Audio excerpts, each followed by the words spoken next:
We've got very strict no smoking, no pets policy, also no parties, no vaping. So we're quite strict on that. And if we pick up on people who've been smoking in there, we will go back to Airbnb and say, here's our terms and conditions. Here's what we said that they can't do. Here's what they have done. And as a result of that, here's what we need to charge them as almost like a penalty.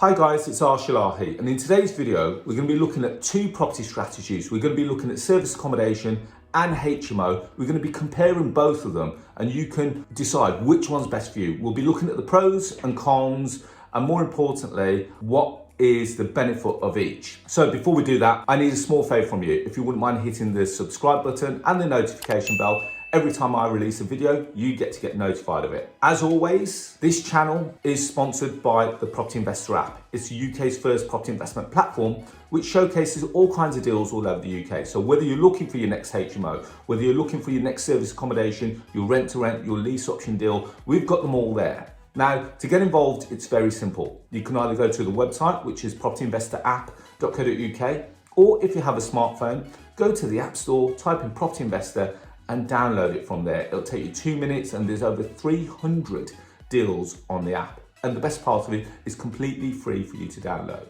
So let's look at the two strategies. So the first one we're going to be looking at is serviced accommodation. The second one we're going to be looking at is the HMO strategy. Now, why have I chose these two strategies? Because they are both very different in their approach, and I'm going to be going through both of them. Now, if you've ever been on holiday, if you've ever been away for the weekend, whether it be in the UK, whether it be abroad, chances are you've either booked a hotel or you've booked an apartment where you're going to go and stay in. Now, regardless whether you consider it a hotel or a holiday apartment, you have probably booked through the likes of Airbnb, Booking.com, Expedia, Tripadvisor, whatever it may be. And you've booked, whether it be for a duration of 1 night, 3 nights, 7 nights, 14 nights, however long the duration of your stay. Now, in essence, you've booked a serviced apartment. In essence, you've booked accommodation through a platform which is specifically for holiday lets or for weekend lets, shall we say. Now, with service accommodation, there are no tenants.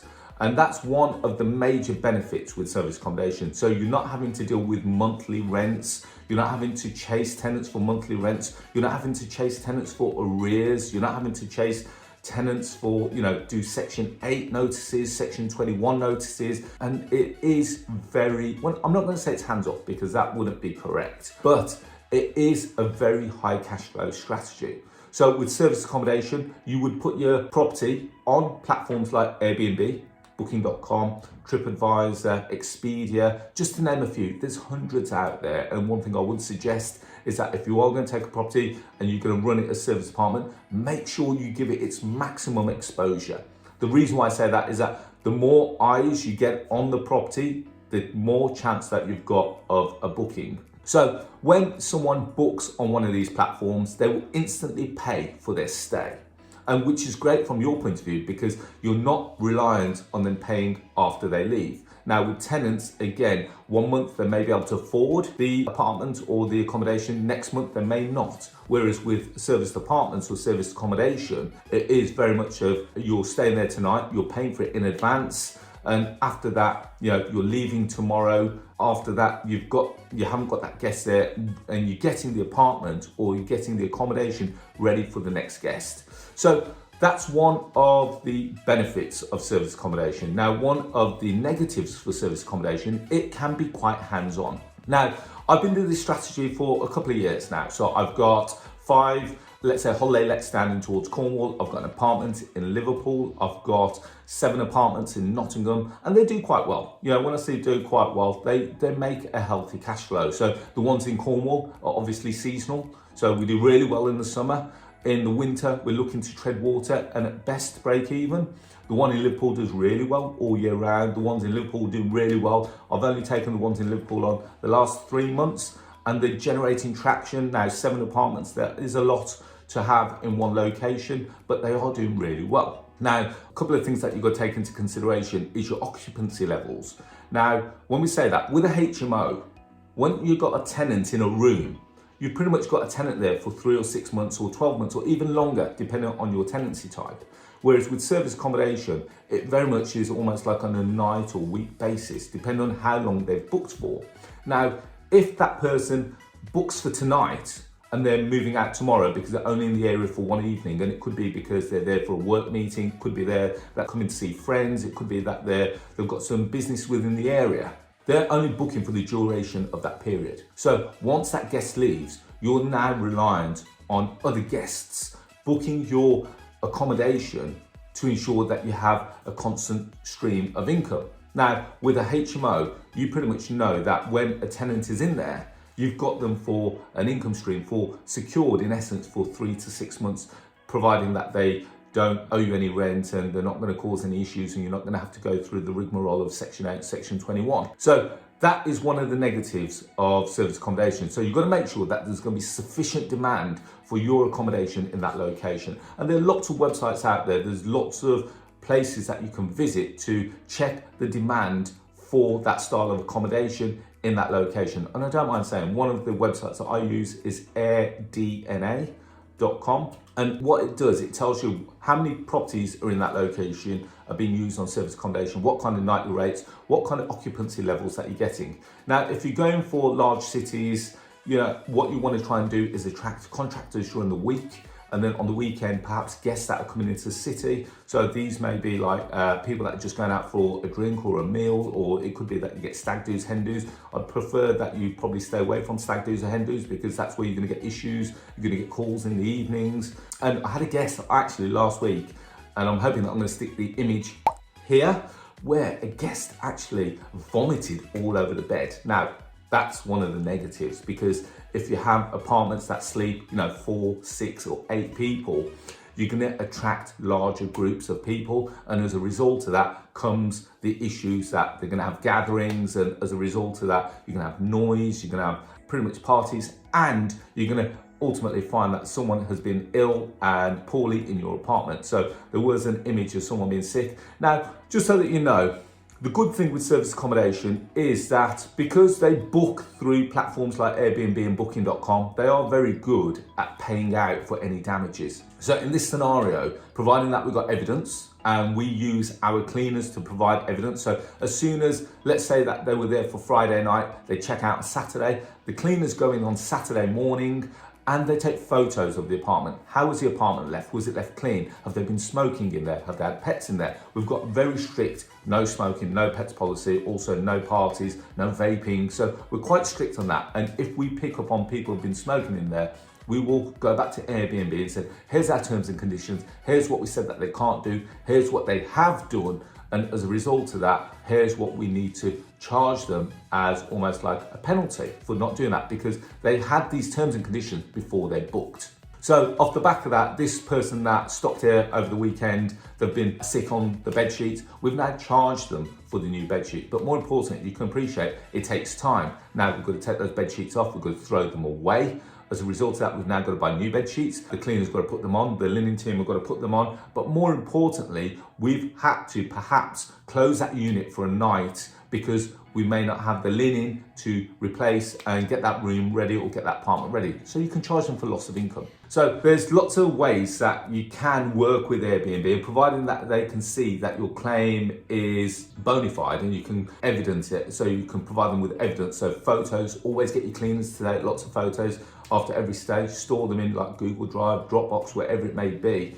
And this is where the communication, this is where the systems come into place. You've got to make sure that you've got systems so that you've got channel managers to deal with your bookings. You've got cleaners that are going to be able to deal with the check-ins, the check-outs, the cleans after. You've got the linen team that's providing the linen. So it is very much you are running a business. With a HMO, it's not, with a HMO, you literally rent the room and then you pretty much get your cleaners to go in to clean the communal areas. But really, you don't really deal with that tenant other than collecting rent payments and make sure that everything's okay over the next 3 to 6 months. With Airbnb, it is much like you're dealing with it on a day-to-day. So you are pretty much hands-on into the business.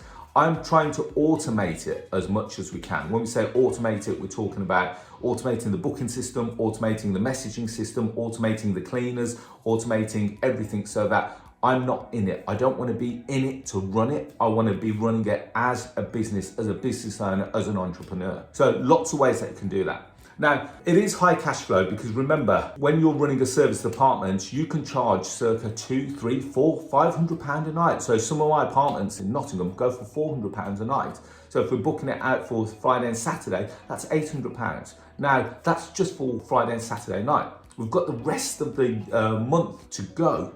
And we've got midweek rates, we've got weekend rates. Now, one thing I will say is that in a HMO, you're charging £300 for a month. So there is a massive cash flow difference, but just bear in mind the time, the effort that goes into running a serviced apartment. It's not for the faint-hearted, and to get started, you will need to understand the systems. And I've spent, approximately 2 months understanding the systems, understanding the procedures, and automating it so that I'm not physically hands-on in the property. Give you an example, someone checked in late at 10 o'clock on a Thursday evening and I didn't have to do anything.